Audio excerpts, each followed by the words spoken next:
Hey guys what's up. तो आज हम लोग बात करेंगे रिटेन प्लेसेंटा के बारे में। तो रिटेन प्लेसेंटा में मतलब समझते क्या हो? अगर तुम्हें आ जाए एग्जाम में लिखने को कि रिटेन प्लेसेंटा के ऊपर शॉर्ट नोट लिखो, क्या समझते हो? कि हाँ भाई प्लेसेंटा रिटेन हो गया, डिलीवरी के बाद में हो सकता है प्लेसेंटा रिटेन हो गया, ठीक है ना, बाहर नहीं निकल रहा है। तो हमें क्या करना चाहिए? प्लेसेंटा को निकालने कुछ मैनुअल रिमूवल करना पड़ेगा हमें, ठीक है, कुछ करना पड़ेगा हमें प्लेसेंटा को रिमूव करने के लिए। क्या करना है, कैसे करना है, क्यों करना है, सब बताऊंगा मैं अभी। रिटेन प्लेसेंटा, ठीक है। तो बेसिकली डेफिनेशन क्या है? The placenta is said to be retained when it is not expelled out even after 30 minutes after birth of the baby. Baby का बर्थ हो गया, ठीक, प्लेसेंटा को बाहर आ जाना चाहिए, ठीक है, अगले 1-2 मिनट में, लेकिन वो 30 मिनट तक बाहर नहीं आता। तो क्या होता है, उसको क्या बोलते हैं? Retain placenta. Failure of placental delivery within 30 minutes after delivery of the foetus. Failure हो गया प्लेसेंटल डिलीवरी का within after 30 minutes of the delivery of the foetus, ठीक है। इसके 3 फेजेज होते हैं। There are 3 phases involve in the normal expulsion of placenta. 3 phases involve है normal expulsion of placenta के। क्या क्या? पहला,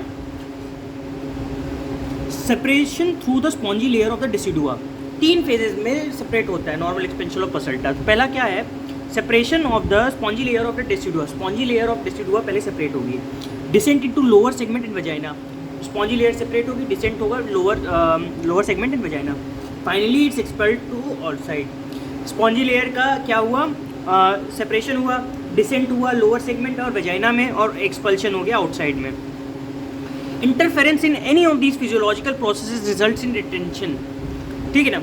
अगर इनमें कहीं भी इंटरफेरेंस आ जाए किसी भी मतलब कि स्टेज पे या फिजियोलॉजिकल प्रोसेस में, इसका क्या होता है? रिटेंशन ये करा देता है। Placenta completely separated but retained.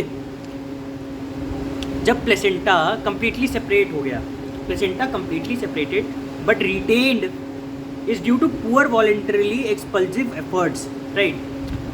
Placenta separate हो गया बट रिटेन रह गया, क्यों? क्योंकि poor voluntarily expulsive efforts, expulsion नहीं हो पा रहा है क्योंकि एक्सपल्सिव एफर्ट्स ही नहीं लग रहे हैं। सेपरेटेड तो है लेकिन एक्सपल्सिव इफेक्ट्स मतलब वो नहीं लग रहा है, ठीक। Simply adherent placenta is non separated placenta is due to atonic uterus.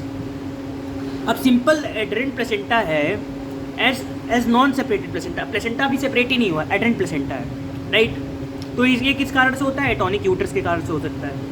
Pre mature attempts to delivery of the placenta before it is separated. अब क्या हुआ? हमने क्या हुआ? प्री मैच्योर अटेम्प्ट करवा दिया कि भाई डिलीवरी ऑफ द प्लेसेंटा पहले ही हो जाए, before it is separated. Separated है नहीं प्लेसेंटा, हमने प्री मैच्योरली कर दिया कि हाँ भाई अब डिलीवरी इसका वो करवा दो, अटेम्प्ट करवा दो डिलीवरी ऑफ प्लेसेंटा का, ठीक है। इस कारण से भी हो सकता है, राइट।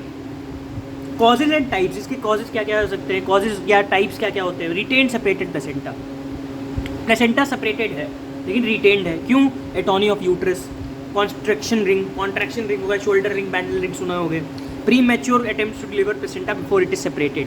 प्री मैच्योर अटेम्प्ट करने लगे, कॉन्ट्रैक्शन रिंग हो गया, ठीक है ना, एटॉनी ऑफ यूट्रस हो गया इसके कारण से। Retain not separated placenta. अब प्लेसेंटा जो है नहीं सेपरेटेड है, इसमें क्या होगा? Simple adherence due to uterine atony के कारण से हो सकता है। Simple adherence, morbidly adherent placenta accreta, increta, percreta, ये सुने हो गए, creta placenta, morbidly adherent placenta, ठीक है ना, ये हो सकता है। 2 तरह के placenta, retained but separated, retained not separated, right. Diagnosis कैसे करोगे? डायग्नोसिस ऑफ रिटेन प्लेसेंटा कैसे? सिंपल डायग्नोसिस होता है इसका। रिटेन प्लेसेंटा का डायग्नोसिस तब बनाते हैं when placenta does not deliver after 30 minutes of baby delivery. Simple diagnosis. Adherent placenta can only be diagnose during manual removal. Adherent placenta को हमें तभी डायग्नोज करना है जब हम मैनुअली रिमूवल कर रहे हैं, ठीक है। एडेरेंट प्लेसेंटा तभी हम लोग बोलेंगे। Diagnosis of placenta adherence of placenta accreta is made in the absence of signs and symptoms of placental separation. अगर प्लेसेंटल सेपरेशन के साइन एंड सिम्टम्स नहीं मिल रहे हैं तब हम लोग डायग्नोसिस तभी बनाएंगे प्लेसेंटा एक्रीटा का, एडेरेंस का। Ultrasound can differentiate ultrasound can differentiate between detach trap placenta and an adherent placenta. Ultrasound जो होता है हमें डिफरेंशिएट करने में हेल्प करता है detach trap placenta and an adherent placenta. अगर डिटैच ट्रैप मतलब कि रिटेन प्लस सेपरेटेड प्लेसेंटा है या तुम्हारा रिटेन्ड एंड अनसेपरेटेड प्लेसेंटा में अल्ट्रासाउंड हेल्प करता है.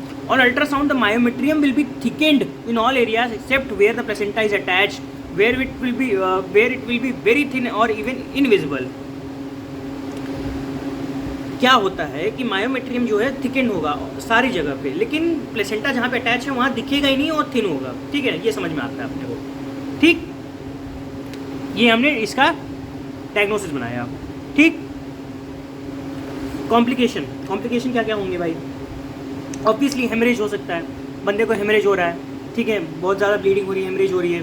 ठीक है, बंदे को परक्यूरल सेप्सिस हो सकता है. ठीक है, risk of recurrence in next pregnancy में रिस्क ऑफ रिकरेंस हो जाए, परक्यूरल सेप्सिस हो जाए, हेमरेज हो जाए.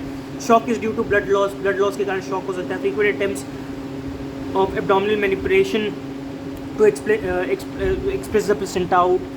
तो हमने क्या क्या करना है कि हेमरेज हो जाती है बंदी को.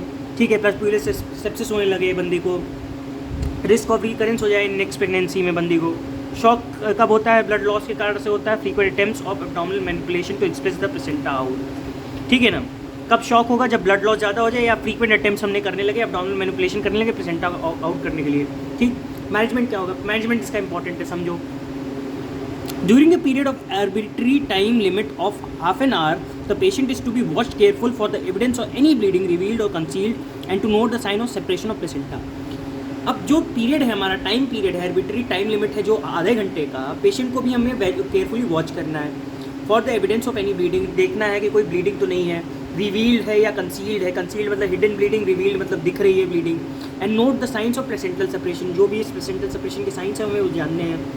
The bladder should be emptied by rubber catheter, bladder को एम्प्टी करना है रबर कैथेटर से. There are 3 types of retain placenta, separated placenta but retain, unseparated retain placenta, complicated retain placenta. 2 की मैं बात कर चुका हूँ, तीसरे के बारे में बताऊंगा. ठीक है, placenta separated but retained. Express the placenta out by controlled contraction, अगर प्लेसेंटा सेपरेट हो चुका है लेकिन रिटेन्ड है, मतलब कि एक्सपल्सिव फोर्सेस हमने सही से नहीं लगाए, तो कंट्रोल्ड कॉन्ट्रैक्शन से हम लोग निकाल सकते हैं. Unseparated retain placenta, manual removal of placenta is to be done under general anaesthesia. Unseparated retain placenta है तो हमने उसको क्या करना है? मैनुअल रिमूवल ऑफ प्लेसेंटा करना है, जिसकी मैं आगे बात करूँगा. कॉम्प्लिकेटेड रिटेन प्लेसेंटा में क्या करना है? ठीक है, तो the following guidelines are formulated to manage the case of retained placenta complicated by haemorrhage, shock, sepsis. अब रिटेन प्लेसेंटा है लेकिन उसके साथ कुछ कॉम्प्लिकेशंस आ गए, जैसे haemorrhage, shock, sepsis.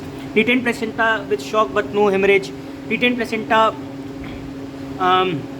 With haemorrhage, retain placenta with sepsis.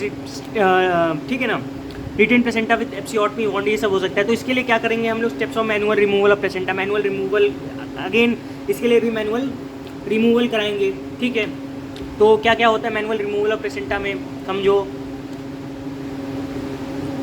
हाँ, सबसे पहले तो प्रिपेयर करेंगे कि जनरल एनेस्थीसिया देंगे, लिथोटमी पोजीशन पे लेटा देंगे, कैथेटराइज कर देंगे. ठीक है, ताकि ब्लैडर मतलब कि तुम्हारा मतलब सारा यूरिन पास आउट हो जाए. जनरल एनेस्थीसिया दे देंगे, लिथोटमी पोजीशन और कैथेटराइज कर देंगे. इंट्रोडक्शन किस चीज़ का introduction of one hand into the uterus after smearing with antiseptic solution. Antiseptic solution में हाथ डालेंगे, फिर यूट्रस के अंदर हाथ डाल देंगे. ठीक, इन अ कोन शेप मैनर में, ऐसे इस तरीके से ऐसे जाएंगे. ठीक है, कोन शेप मैनर में. Fingers of other hand separate the labia majora. ठीक है, अब देखो ये हाथ से हमने लेबिया मेजोरा को खोल रहे हैं और इस हाथ से हमने अंदर जाना है, घुसना है. ठीक है, ऐसे जा रहे हैं. ठीक, समझिए बात को. Fingers of the hand separate the other hand separate the labia majora. Fingers of the uterine hand should locate the margins of the placenta. अब इसी हैंड से हमने मार्जिन्स ऑफ प्लेसेंटा को फील करना है कि हाँ कहाँ पे है मार्जिन प्लेसेंटा का. ठीक, समझ में आती है ये बात. ठीक है, नेक्स्ट हम लोग बात करते हैं फिर काउंटर प्रेशर कैसे देंगे. Counter pressure on uterine fundus by placed on abdomen. अब इस हाथ से अपन अंदर गए हैं और इस हाथ से अपने काउंटर प्रेशर दे रहे हैं. ठीक है ना, काउंटर प्रेशर देंगे. uterine fundus by placed on abdomen.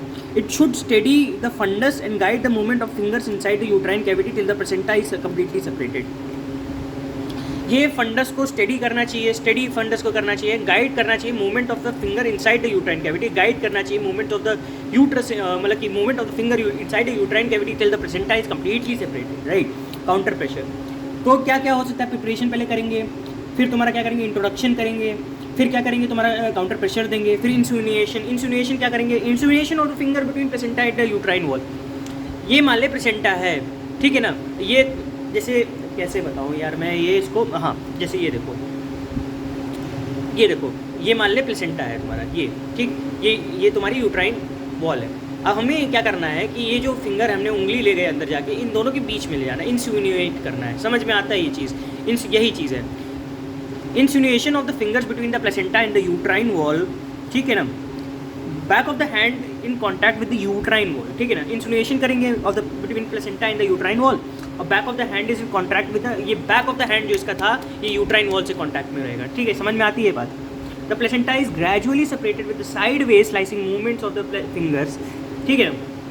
The placenta जो है ये ग्रेजुअली सेपरेटेड होता है with sideways slicing movements of the fingers, until whole of the placenta is separated.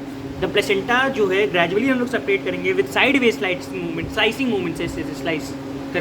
Movements of the fingers, until whole of the placenta is separated, ठीक है ना। अब उसी से होल ऑफ द प्लेसेंटा हम लोग स्लाइसिंग मूवमेंट से separate कर देंगे। स्लाइसिंग मूवमेंट्स ये याद रखना, साइड वे स्लाइसिंग मूवमेंट्स, ठीक है ना। और whole of the placenta is separated. Extraction of placenta, extraction करेंगे। Traction of the cord by the other hand, अब उसी दूसरे एक तो अंदर हाथ है अपना, अब उसी दूसरे हाथ से हम लोग क्या करेंगे, कोशिश करेंगे कि ट्रैक्शन ऑफ द कॉर्ड करें। Uterine hand is still inside the uterus for exploration of the cavity to be sure. अब जब हमने मतलब प्लेसेंटा निकाल लिया, एक्सट्रैक्शन कर लिया, तो यूट्राइन हैंड को अभी भी अंदर ही रखेंगे और एक्सप्लोर करेंगे कि और तो कहीं प्लेसेंटा नहीं है, रिटेन बिट्स ऑफ प्लेसेंटा तो नहीं है, नहीं तो दिक्कत करेगा, वो एशरमैन सिंड्रोम में निकाल सकता है। कंप्लीशन में क्या करेंगे, आईवी मिथर्जिन दे देंगे, 0.2 milligram is given in uterine hand is gradually removed while massaging the uterus by the external hand to make it hard, ठीक है ना। कंप्लीशन में क्या करेंगे, पहले तो आईवी मिथर्जिन दे देंगे 0.2 मिलीग्राम, और जो यूट्राइन हैंड है उसको ग्रेजुअली रिमूव करेंगे बाई मसाजिंग, मसाज करते रहेंगे यूट्रस का, अभी छोड़ना नहीं है मसाज को, मसाज करते रहेंगे ताकि यूट्रस कायदे से कॉन्ट्रैक्ट हो जाए, ठीक है। मतलब कि ये हो गया। अब फिर inspection of cervico vaginal canal to exclude any injury. Cervico vaginal canal का अभी हमने हाथ डाला था, तो हो सकता है सर्वाइको वेजाइनल कैनाल में कोई इंजरी हो जाए। Placenta and membranes are check for completeness, placenta को फिर चेक करेंगे कि कंप्लीट है या नहीं है। Be sure the uterus remain hard and contract, अब हमें श्योर रहना है कि यूट्रस हार्ड एंड कॉन्ट्रैक्टेड है। तो ये बात रही आपकी कुछ रिटेन प्लेसेंटा और मैनुअल रिमूवल ऑफ प्लेसेंटा के बारे में, और उम्मीद है आपको समझ में आया होगा। मैंने अपनी पूरी कोशिश की आपको समझ में आया, और मिलते हैं आपसे नेक्स्ट वीडियो में, तब तक के लिए बाय।